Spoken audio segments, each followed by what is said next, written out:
Mm.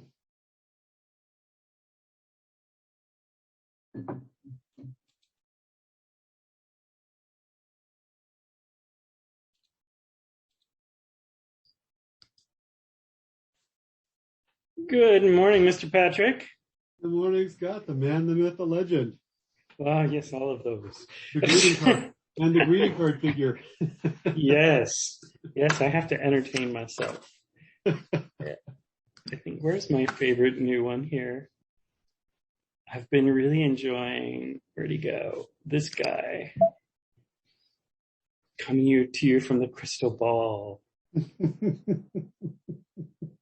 Yeah, and the snow globe is quite fun too. I don't know. I think everybody should have this. Oh, there's a sound booth now. This is new. Oh, that's cool. I'll be in the sound booth with you. I like that one. Yeah, it's funny that this is a new one. I think they must have updated the system while I slept. How is your family? Are you having a good time in LA? I did, yeah. Talk about parasympathetic reset. Because I, basically said, hey, I'm not going to work, maybe just follow up on a few loose ends, but I'm not going to really do much. And I was at my parents' house, and they like to wine and dine. They like to go out to good restaurants. They like to do, fun things, go to museums and so forth. They're culture vultures. Oh, cool. And so I did a lot of sleeping, watching TV, going out to a museum or two, but a lot of just like in the moment, not really thinking that much, sort of brain off activity. And after a couple of days, like these dark bags under my eyes just like disappeared. And I was like, holy shit. Cause I was thinking about buying some cosmetics, like male cosmetics. Yeah. And I was like, oh, better solution. Best cosmetic ever. Sleep. Yep. Yeah.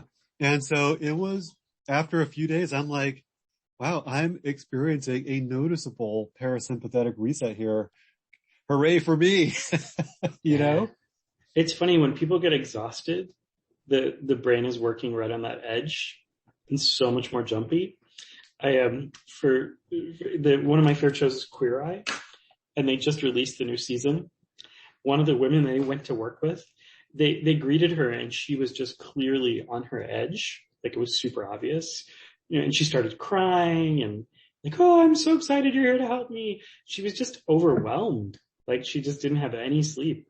It was nothing particularly bad. It was funny because you can see this all the time, like where people are just like, okay, got to keep myself in check. And then you get to have them in this other experience. It's quite lovely. Yeah, I took a big break for the holiday. I basically taught one class a day and did almost nothing else, which was really sweet. And the class was literally, I'd come on and do whatever I wanted, but mostly just meditate and get people to connect. Mm-hmm. Super, super sweet. Isn't it amazing how like the crowning achievement of our era is the ability to do nothing? It's like this skill set we have to like, I was going to say develop, but it's probably more like come back to, but it's kind of terrifying for this system. I've been playing a lot with this question you asked me and around what's different in what I'm doing. And I've been mapping out some system stuff. And one of the things I've been noticing is the whole system is designed to numb you out. So when you're in stillness, you have the opportunity to encounter truth. That's the last thing our system wants, because none of these things that we buy to make us happy work in the stillness. I don't know if that makes sense, but it's completely. It's just so funny because when you're with family and you're just like, yeah, we're just together. Like when I'm with my family, I don't need to go out to fancy restaurants anymore. Now that COVID's hit, we like, I can just make something at home. It's just to be with them.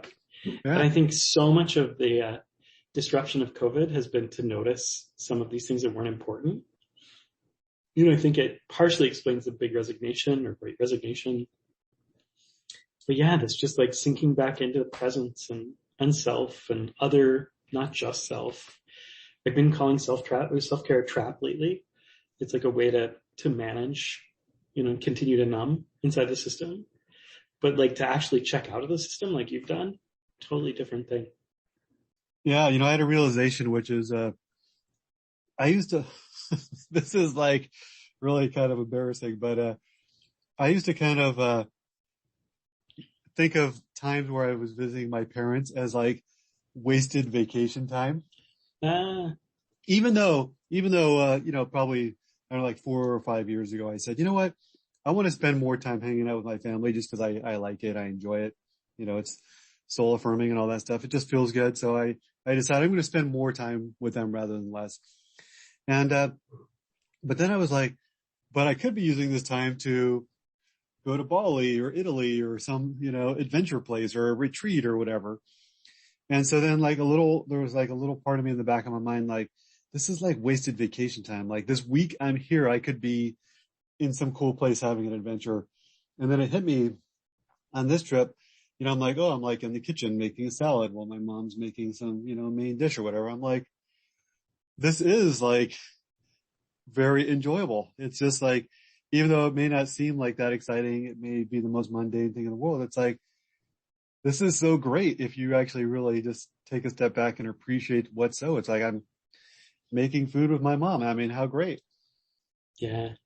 Yeah. And those are the things. It's funny when I talk to folks who've lost their parents, those kind of memories are the ones they come up with. So when you ask them what they could have more of, it's not more trips to Bali.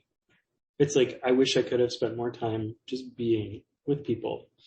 I had a woman who's on this series who called herself an adult orphan because she's lost both her parents. And it's just interesting to me to see what people hold on to, like what was really important.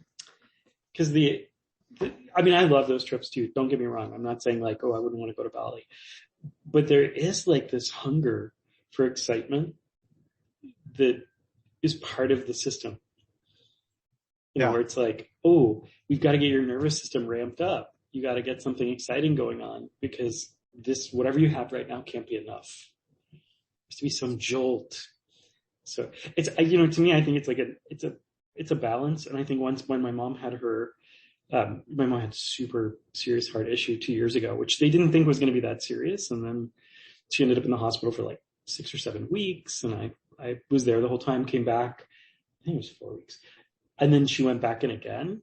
And now I'm just like, I'm super happy to just spend time or to be on the phone. Because, the other thing is for people like us, there's time to go to Bali and do that. We are in many ways the lucky ones. So it doesn't have to be an either or. You could teach your class from Bali. It's really difficult. Bali is the one place where it's really hard. I think Italy or Europe or other places a little easier, but, the time difference in Bali is brutal. Well, it's Malaysia. Same time difference. I didn't teach from Malaysia. I managed stuff from Malaysia. I taught from Thailand. Same time difference. But I agree. It's tricky because you have to figure out like where you can do it that's going to make sense. Because I was actually planning on taking January in Bali until they instituted another mega lockdown.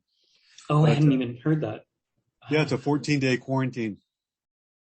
But like, this is travel quarantines are no nonsense, because you would have to basically stay in a hotel room in Jakarta for 14 days. You don't get to leave the frickin' room. Like they bring you food every day, and, I was like, if it were like, okay, I'm quarantined in a city, or whatever, that'd be one thing, but you're quarantined in a hotel room for 14 days. I was going to do it when there was a 5-day quarantine. I'm like, oh, I'll do that. I'll just work for 5 days. Like I'll develop my next whatever, like I could probably handle 5 days of just focus. But 14 days, I was just like, wow, that's like. Even 5 days is a long time to be in solitary confinement. Yeah. You get the advantage of being able to reach out to people, but still I was like, you know what though? I have 5 days of like backlog computer stuff and administrative stuff that actually that could